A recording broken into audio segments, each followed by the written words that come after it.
기술이 다양하게 이제 펼쳐져 있는데 어떤 기술이 있는지 기술을 좀 압축해서 우리가 보는 시간을 가져보겠습니다. 자, 4차 산업혁명의 기술을 우리가 세상을 다뤄보는 관점을 세 가지 기준으로 이렇게 나눠보면 과거부터 우리가 천지인 얘기는 들어봤을 거예요. 천, 시간에 대한 개념이고 시간에 대한 개념을 반대로 좀 명확하게 얘기를 하면서 나온 분이 아인슈타인이잖아요. 아인슈타인이 시간과 공간이 공존한다 이런 얘기를 했었어요. 그래서 시간에 대한 얘기가 있고 공간에 대한 얘기가 있습니다. 공간을 어떻게 확장할 거냐 그리고 인간을 어떻게 확장할 거냐 그래서 이런 부분들이 동양에서 특히 우리나라에서는 천지인의 개념이 기본적인 홍익인간의 기본 개념이야 다 알고 있었어요. 여기에다가 기술을 어떻게 연결시키자 시간에 관련된 기술 그 다음 공간에 관련된 기술 인간에 관련된 기술을 기본적으로 트랜스폼하는 형태로 연결해 보니까 아까 6대 디지털 트랜스폼의 기술을 이렇게 6가지로 분류할 수가 있습니다. 클라우드 기술하고 빅데이터 기술과 IoT, LBS, SNS, 웨어러블 대부분 좀 들어본 것 같아요. 들어본 것을 이렇게 연결을 하는데 각각의 기술을 좀 더 상세하게 보도록 하겠습니다. 이것을 연결해가는 측면에서 빅데이터가 이루어지는데 빅데이터가 인공지능을 통해 가지고 출력물이 나오게 된다고 그러죠. 그래서 요즘 인공지능에 대한 얘기가 많이 나와요. 인공지능을 통해 가지고 이 디지털 트랜스폼과 아날로그 트랜스폼을 예측하거나 연결시켜주는 기능을 하고 있다. 그래서 우리가 뭘 하려고 하면 앞으로 어떻게 될 거냐, 앞으로 뭘 할 거냐, 의사결정을 할 때 이런 예측 모델이 상당히 필요하죠. 그래서 이런 우리 인간 생활에 필요하도록 아날로그 트랜스폼의 기술들을 연결해보면 이렇게 6가지 됩니다. CPS 디자인, 3D 프린트 로봇, 게임, 플랫폼, 증강현실, 블록체인 이렇게 해서 6가지 중에 우리가 어느 정도로 알고 있냐 여기에 나는 관심이 어디 있냐 그러면 디지털 트랜스폼 6가지, 아날로그 트랜스폼 6가지에다가 AI까지 해서 총 13개의 기술이에요. 그러면 여러분들은 이 중에 몇 개를 알고 있느냐 들어본 거 뭐 어떤 거냐 이렇게 한번 자가 진단을 해보시기 바랍니다.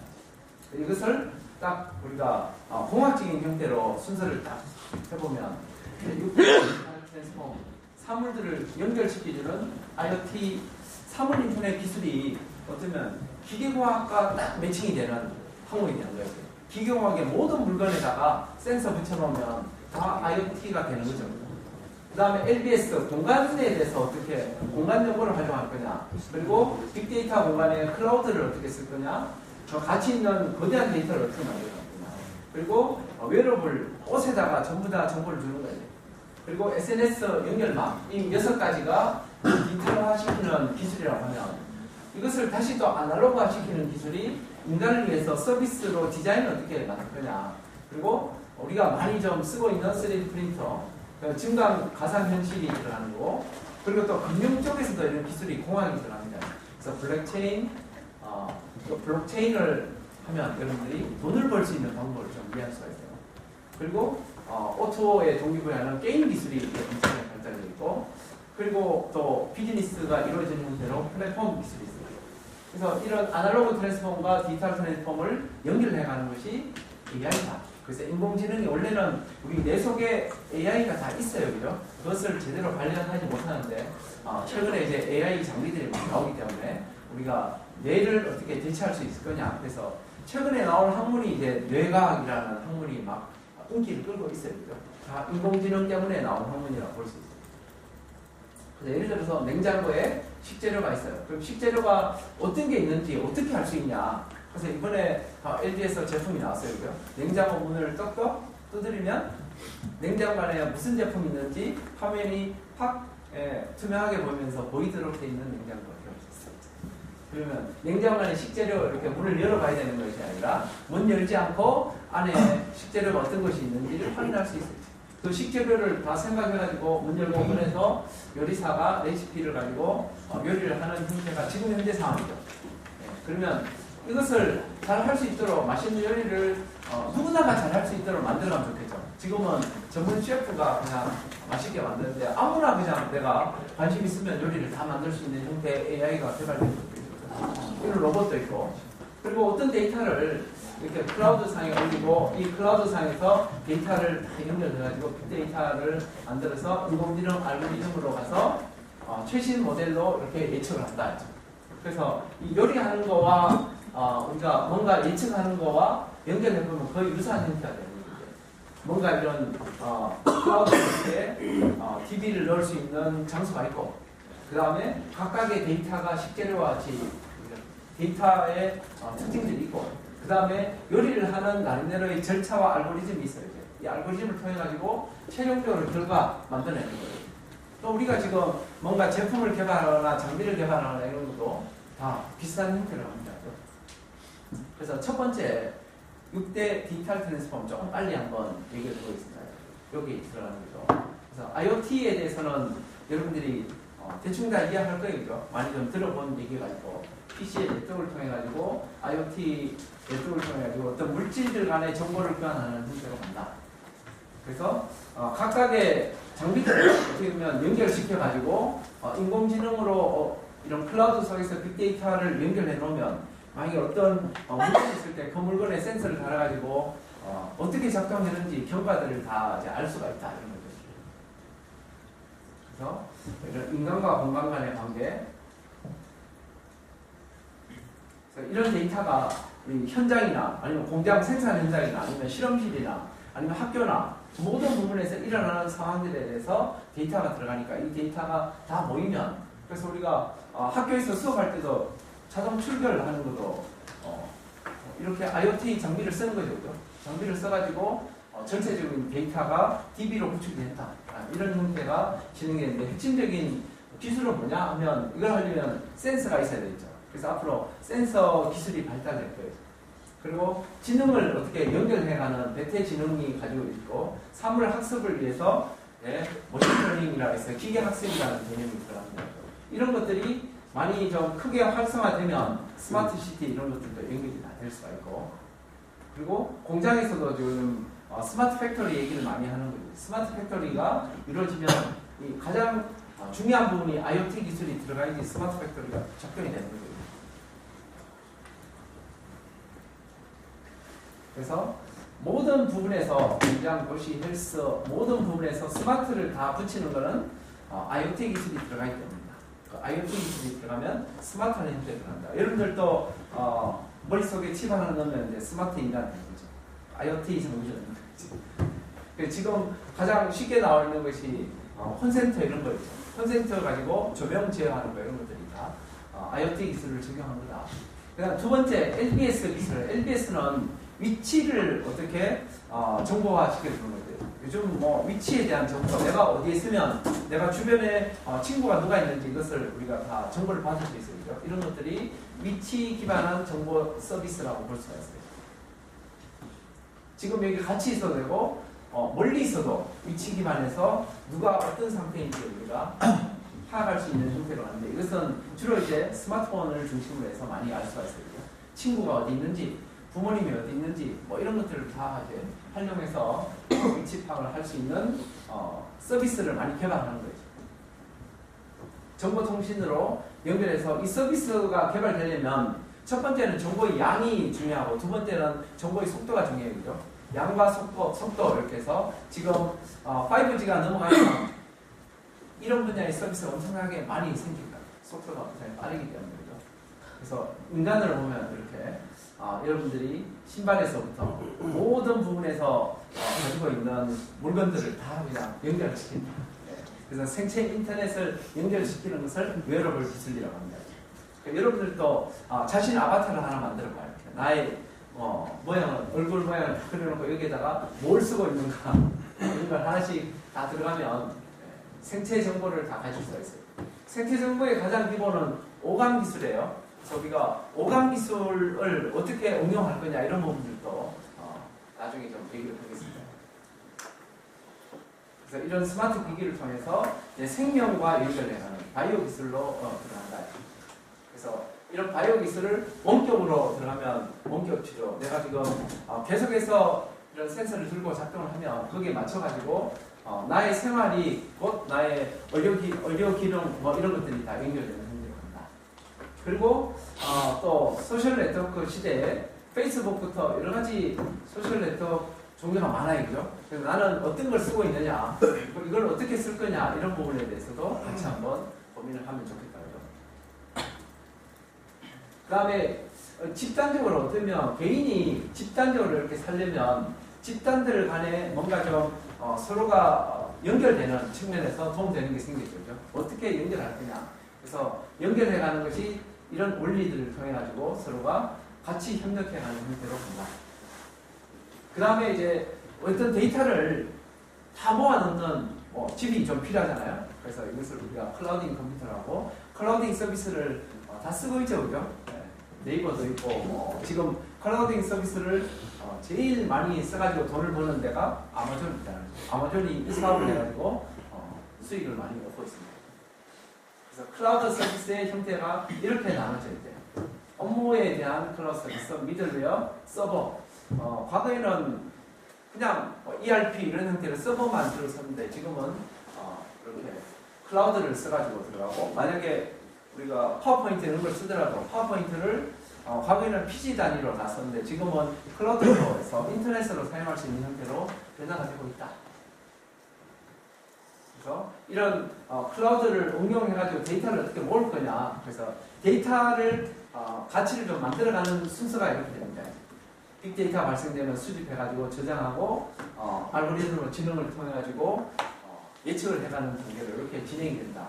이 상황에서 우리가 IoT에 데이터를 넣는 게 있어야 되고 저장하는 클라우드가 있어야 되고 그 속에 데이터를 분류하는 능력이 있어야 된다. 이죠. 그래서 이런 빅데이터가 어쩌면 과거에 눈에 보이는 원유와 같은 그런 기능을 하게 된다. 그 다음에 여섯 가지 디지털 트랜스폼을 아날로그와 연결시켜주는 인공지능. 그래서 우리 뇌를 생각하면 돼요. 이제 뇌의 상태가 어떻게 발전되고 있냐. 여러분들 뇌의 수준도 한번 생각해 볼 필요가 있습니다. 인공지능을 잠깐 해봅시다. 인공지능이 1950년대부터 연구를 했고 1950년대 이 앨런 튜닝이 나와서 주제로 한 영화도 이렇게 봤을 거예요. 뭔가 이제 암호를 어떻게 풀 거냐 이런 측면에서 처음 시작을 했었는데, 이때 기계가 인간이 생각하는 만큼 어떤 알고리즘을 가지고 있을 거다 해서 인공지능에 대한 기대가 엄청 올라갔는데 실제로 처리 속도 이런 것들이 잘 안 되더라고요. 그래서 중단이 됐다가 계산 기능 물리체계 한계가 좀 생겼다가 다시 1980년대에 인터넷을 쓰면서부터 새로운 연구가 되기 시작해서 갑니다. 이때 처음에 시작된 것이 전문가 시스템. 각각의 세계 최고의 전문가들을 모으면 엑스퍼트 시스템이다. 최고의 전문가들을 모으면 그 사람들이 뭔가 결과물을 한 달에 줄 수 있을 거 아니냐 이런 연구가 쭉 되는데, 그 사람들의 특성을 모아가지고 그 사람들 어떻게 생각하냐 이런 것을 모아보니까 이런 뭔가 알고리즘이 좀 깊이 있더라. 이런 걸 가지고 5세대 컴퓨터가 나오면서부터 신경과학 연구가 막 되면서 90년도 넘어가면서 우리가 퍼지 이런 얘기가 많이 나왔어요. 이제. 알고리즘에 대한 얘기가 나왔는데, 이때는 개념은 있는데 데이터가 없으니까 현실적으로 적용되는지를 잘 몰랐어요. 이제. 개념이 있는데 그것이 현실에 적용하려면 데이터가 있어야 되기 때문에 이런 데이터를 그 이후부터 많이 모았어요. 이제. 메모리 용량이 엄청나게 커지면서부터 많이 모아가지고 지금은 딥러닝 형태로 발전했다. 이 발전해가는 과정에서 우리가 데이터가 컴퓨터가 이렇게 병렬 컴퓨팅이 될 수 있도록, 과거에는 CPU만 계산하다가 이제 CPU 플러스 GPU로 가면서 데이터의 용량을 엄청나게 크게 이제 발전할 수가 있었다. 그래서 지금 이런 걸 응용하는 회사들이 IBM이 왔으니 있고, 아마존 있고, 그죠? 에어비앤비, 넷플릭스, 이제 대부분의 데이터를 사용하는 회사들은 딥러닝을 다 합니다. 그 딥러닝 전문가가 지금 구글에도 있고, 아마존에도 있고, 중국의 워챗도 있고, 근데 한국에는 딥러닝 전문가가 다 세계적으로 이런 것을 좀 볼 수가 있어요. 이제. 우리나라는 한국에 딥러닝을 하려다가 이런 인공지능 연구를 했던 분이 1980년대에 연구를 많이 하다가 대부분 다 포기했어요. 근데 지금 미국에서 새롭게 이제 딥러닝 형태가 들어오면서부터 이렇게 막 딥러닝을 하게 되면 사람들을 인식하는 거, 이것을 컴퓨터가 자동으로 하는 거죠. 인식 능력이 탁월하게 올라갈 수 있다. 그래서 이걸 응용해서 최근에 나온 것이 번역기거든요. 번역을 하는데 지금 구글 번역기가 거의 영어 번역을 제대로 다 합니다. 영어가 아니라 전 세계 국가 언어로 다 번역을 해요. 번역률이 1900년도부터 뭐 많이 했지만 2016년도에 번역률이 엄청나게 올라갔어요. 지금은 과거에 번역한 거와 완전히 달라요. 그래서 인공지능이 전문가 시스템에서부터 발전돼서 들어갔다. 그래서 공부할 때도 보면 옛날에 우리가 교수님한테 강사한테 배우고 막 이렇게 있잖아요. 학원에 가고 이렇게 했는데 지금은 혼자서 공부할 수 있는 형태가 들어갑니다. 그래서 우리가 혼자 할 수 있는 형태를 셀프 디렉트 러닝이라고 하죠. 혼자 책 보면서 정보만 가지고 있으면 다 공부가 된다. 그래서 과거에는 공부하는 것이 지금 이제 학습하는 형태로 이렇게 변화가 되고 있다. 그래서 이렇게 알고리즘이 복잡하게 들어갑니다. 그죠? 하나의 인풋이 들어가면 아웃풋이 나오잖아요. 인풋이 아웃풋이 나올 때까지의 경로가 엄청 복잡하잖아요. 이 단계가 우리 보통 인간들은 단계가 보통 10단계 넘어가기 어려워요. 그래서 옛날부터 뇌를 연구한 사람이 매직 넘버 7 이런 거 들어봤죠, 그죠? 매직 넘버 7이 7 플러스 2 정도의 뭔가 키워드를 우리가 인지할 수 있다. 그것을 아는 게 바로 되는 거죠, 그죠? 그래서 인간은 보통은 10단계 넘어가기 좀 어려운데 이 머신러닝에서 들어가는 이 로봇들은 AI들은 이 단계가 지금 100단계가 넘어가고 있어요. 지금 단계에서. 그래서 이게 100단계 넘어가면 우리는 잘하는 사람들이 10단계로 들어가는 거죠. 차이가 엄청나게 클 거다. 그래서 앞으로 우리가 AI를 이길 수는 없잖아요. 그럼 AI를 이길 수 있는 또 다른 방법이 있을 거라고 이제 그것을 지금부터 찾아내야 되는 거죠. AI와 인간이 공존할 수 있는 형태로 가야 된다. 그래서 AI를 어떻게 부릴 거냐. 그래서 여러분들이 AI를 부릴 수 있는 리더십, 매니지먼트 이런 것들이 앞으로 좀 더 필요합니다. 그래서 AI와 인간이 어떻게 공존해 갈 거냐 이런 부분들이 가장 중요한 항목으로 될 거예요. 그래서 인공지능 기술을 어떻게 개방해가지고 이 데이터를 누구나가 AI가 될 수 있는 거잖아요. 누구나가 이 기술을 잘 쓸 수 있으면 좋겠다. 그리고 이제 마지막으로 그러면 아날로그로 전환할 수 있는 기술 6대 아날로그 트랜스폼 기술을 6대 아날로그 트랜스폼 6가지가 있었어요. 그죠? 첫 번째, 우리 사람들이 뭔가 좀 심미적인 욕구가 있었잖아요. 인지적인 욕구에다가 심미적인 욕구를 만들어갈 수 있도록 디자인을 어떻게 만들어갈 거냐. 제품을 다 만들어도 사람들이 사용에 대한 편의성, 그래서 사용에 대한 편의성을 만들어가는 것을 우리가 UX 디자인이라고 합니다. 디자인 개념에서 우리 사람들이 사용하기 쉽도록 만드는 이런 형태로 가장 많이 한 것이 이제 스티브 잡스가 만들고 있죠. 경험 혁신에 대한 얘기가 첫 번째고, 경험을 어떻게 만들 거냐. 천지인 개념에서 아날로그 기술로 경험을 잘 만들어가는 게 있고, 3D 프린터를 만들면 이 여성의 옷을 지금 현재의 가공 기술로 만들 수가 없어요. 이제 3D 프린터가 아니면 3차원의 형상을 만들 수가 없거든요. 그래서 지금 3D 프린터가 이런 건물도 3D 프린터를 하는 거 알죠? 한 번에 그냥 중국에서 건물 하나 짓는데 3D 프린터를 그냥 지어버리는 거예요. 3D 프린터 기술이 엄청나게 발달할 거다.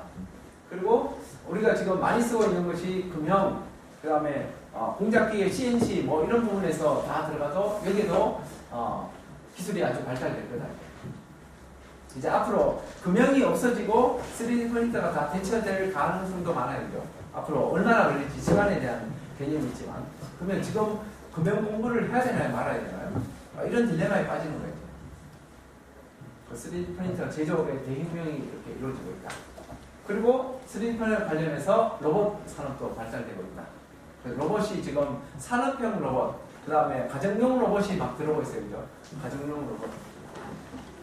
로봇 하나 키워보고 싶지 않으세요? 지금 애완견 이렇게 키우는 사람들이 아마 앞으로 로봇견 이렇게 키우지 않을까. 네. 자, 이 로봇들이 과거에 이렇게 서서 막 뛰어가고 하던 게 정말 어렵고, 만약에 로봇이 넘어지면 일어서는 게 어려워요. 인간은 넘어서서 다 일어설 수 있잖아요. 그래서 지금은 이 로봇이 넘어서서 넘어진 상태에서 다시 일어서는 기술력 개발을 했죠. 로봇이 움직입니다. 로봇 요리, 음식을 로봇이 다 하는 거예요. 사람과 거의 같은 형태의 뭐 이런 로봇도 생겨요, 그죠? 뭐 얼마 전에 나온 영화 중에 엑스 마키나 뭐 이런 걸 보면 인간인지 로봇인지 구분이 안 되는 뭐 이런 시대가 왔어요. 그리고 이걸 뭔가 좀 우리 생활 속에서 구현하는 것이 AR과 VR 개념입니다. AR과 VR이 어떻게 융합이 돼가지고 현실 세계, 가상 세계와 현실 세계를 연결해주는 형태로 간다. 뭐 이 기술을 통해 가지고 우리가 게임을 하거나 아니면 교육할 때도 이걸 많이 쓰고 현장에 작업자들이 옛날에는 매뉴얼 작성한 걸 보면서 작업을 했는데 지금은 AR, VR 통해 가지고 그냥 현장의 화면 보면서 작업합니다. 이런 것들도 많이 이루어집니다. 그리고 여행 갈 때도 이런 게 막 보이잖아요. 입체적으로 막 보여. 여기서 바로 그냥 결제까지 연결되고 통역 이게 다 되는 형태가 AR, VR 기술로 이루어질 거다 이런 거죠. 헬스케어에 들어가서도 이런 맞춤 질병, 수면 관리, 잠잘 때 우리가 여러분들은 잠잘 때 몸이 움직이나요? 안 움직이나요? 원래는 잠잘 때 몸이 안 움직여야 되겠죠. 몸이 움직이면 그러면 잠잘 때 뇌가 몸을 컨트롤 하면 안 되잖아요. 그래서 잠잘 때 뇌는 작동을 해야 되는데 몸은 작동을 하지 않아야 되기 때문에 잠잘 때는 몸이 움직이지 않는데 이것이 나이가 들면 몸이 움직이게 됩니다. 잠잘 때 꿈꾸는데 그 꿈꾸는 현상을 그냥 현실 세계 같이 이루어지는 사람들이 있어요. 혹시 주변에 보신 분들 있어요? 네, 그럴 것 같아요. 그래서 지금 현재 상태에서는 정상적이면 꿈꾸는 장면은 꿈속에서 이루어지고 현실 세계는 이루어지지 않아요. 근데 이런 부분들을 우리가 컨트롤하면서 더 의료에도 활용할 수가 있습니다. 생산성의 극대화된 업무 환경을 만들어주는 이런 일들을 우리가 만들어갈 수가 있다. 그래서 증강 가상 현실을 통해 가지고 여러 가지 활동하는 사례들은 인터넷 유튜브에 들어가면 많이 있습니다. 참고해서 보면. 그래서 또 우리가 아까 인간이 계속해서 발전되면서 부를 창출해야 돼요. 돈을 벌어야 되는데 돈에 대한 가치가 이렇게 바뀌고 있어요. 과거에는 우리가 화폐 가지고 들어갔는데 화폐의 형태가 옛날에는 상품이었잖아요. 상품이었다가 금속화폐를 썼는데 금속화폐 지금 다 없어졌죠. 네. 금속화폐 없어지고 앞으로는 블록 간에 연결해가는 암호화폐로 바뀐다. 그래서 지금 현재 현금 이제 앞으로 없어질 것 같죠. 이런 형태로 발전될 거다. 그 발전에는 중요한 기술이 블록체인 기술이다. 분산돼가지고 할 수가 있고 집중해서 분산. 과거에는 집중된 데에서 이제 분산 형태로 가는데 그래도 집중이 필요한 것도 있을 것 같아요. 집중이 좋은지 분산이 좋은지 여러분 어떤 게 좋으세요? 이걸 좀 고민해 볼 필요가 있어요. 집중이 좋기도 하고 분산이 좋기도 해요. 두 가지를 어떻게 연결해 놨느냐 알기 때문에. 그리고 블록체인을 활용하는 분야가 이렇게 많아요. 돈 버는데 들어가고 산업을 능용하는 데 들어가고 거래 결제, 공공 분야 이런 부분들이 앞으로 세상의 이 블록체인 기술로 다 바뀔 거예요. 그래서 일반적으로 얘기하기는 인터넷 WWW의 인터넷 기술이 1차 버전의 인터넷이라면 지금 블록체인이 2차 버전의 인터넷이다. 그 인터넷에 혁신이 일어나고 있다. 그래서 블록체인 기술, 돈으로 암호화폐를 블록체인을 통해 가지고 이런 기술들을 응용해 가서 또 한 분야가 게임을 하는 거죠. 네. 게임을 하면 현실에서 뭔가 있고 싶을 때 게임을 하는 거잖아요. 그래서 게임에 너무 많이 빠져들어도 안 좋아요. 현실을 벗어나고 싶은 이런 얘기를 하는 거죠. 벗어나고파. 네. 벗어나지 말고 게임과 현실을 어떻게 연결시켜 갈 거냐 이런 부분들이 상당히 좀 중요한 겁니다. 그래서 사람들이 이걸 어떻게 연결시켜 갈 거냐 그래서 두 가지로 분류해보면 내가 뭔가 일어날 때 행복한가? 불행하지 않으면 행복한가? 아니면 내가 지금 행복한가? 행복의 순위를 어느 정도 되는가? 얼마 정도 행복한지를 매일마다 한번 체크해 볼 필요가 있습니다. 그래서 내가 통제에 벗어나면 행복한가? 보상을 새로 받으면 행복한가? 두 가지가 서로 좀 다른 관점이에요.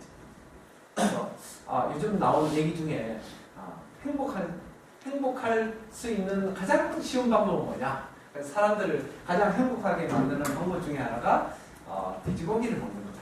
그 돼지고기에 쫄깃한 치킨. 네? 그래서 돼지고기 중에서도 우리가 제일 행복감을 느끼는 거는 삼겹살, 그죠? 족발 이런 거 있잖아요. 삼겹살을 먹고 그러면 다른 음식보다가 가장 행복 지수가 높은 음식이라고 합니다. 이런 것들도 우리가 좀 찾아볼 수가 있습니다. 그래서 게임도 대부분 다 오토 게임으로 가서 PC 게임, PC에 CD로 하던 게임들이 거의 2000년 되면서부터 다 망했어요. 그죠? 벤처 나오면서부터 그때 기술이 발달되면서부터 지금은 모바일 게임으로 다 넘어갑니다. 그래서 모바일 게임으로 갔을 때 이 게임도 그냥 게임으로 끝나는 것이 아니라 나의 인생이 어떻게 연결되도록 만들어 갈 거냐. 그래서 교육할 때도 이런 걸 활용했습니다. 그래서 마지막으로 이제 플랫폼에 대한 얘기를. 플랫폼은 사람들과 이런 IT를 연결시키는 작업을 하는 거죠. 그래서 플랫폼의 대표적인 회사들이 이런 회사들이죠.